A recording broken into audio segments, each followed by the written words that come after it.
तब समझी जी रिश्ता के बात आगे बढ़ाओ जाओ। रिश्ता के बात बढ़ावे से पहले दहेज के बात कर लिहल जाओ। हमरा लगे लड़की सिवा कुछो नहीं खे। अरे ऐसे कैसे हो सकेला? बिना दहेज के कोनो बात ना होखी। चला बेटा।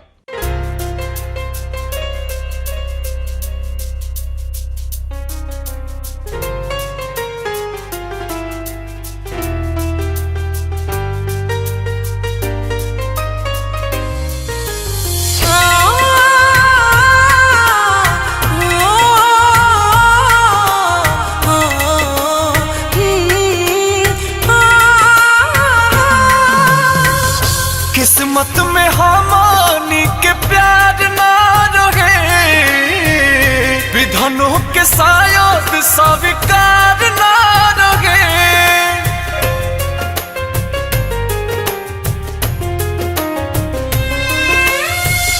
किस्मत में हमानी के प्यार ना रहे, विधनों के शायद स्वीकार ना रहे।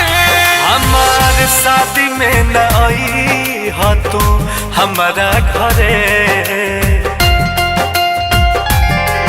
जब साथ देवे के नारा है तब प्यार काहे के कैला तू।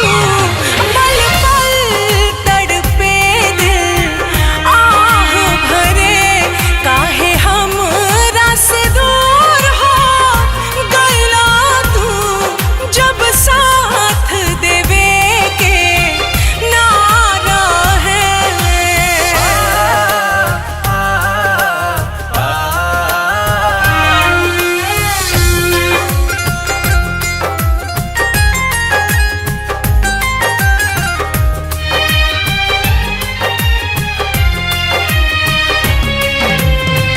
होके तोहर भइली ना प्यार राजो कम बा, एही बात के सोना दिलवा में गम बा।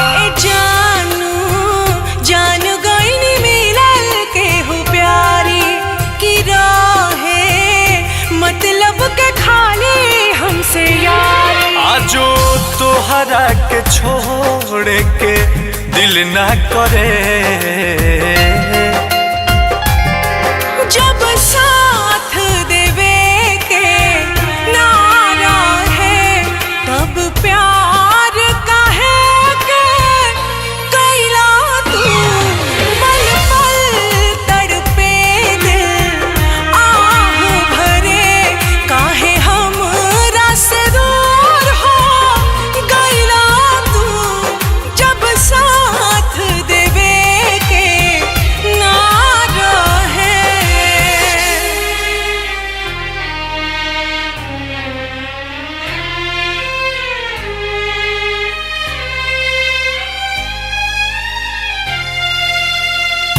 दुनिया लुटल मोर फुटल बा नसीब हो, ना तके हो तोहरा से रहे ना करीब हो। कलेजा बतिया तोहार गोली दागे, ए राजा अंकुश न माना बापा लागे। बड़ी होला अफसोस बोस जिए की मरे।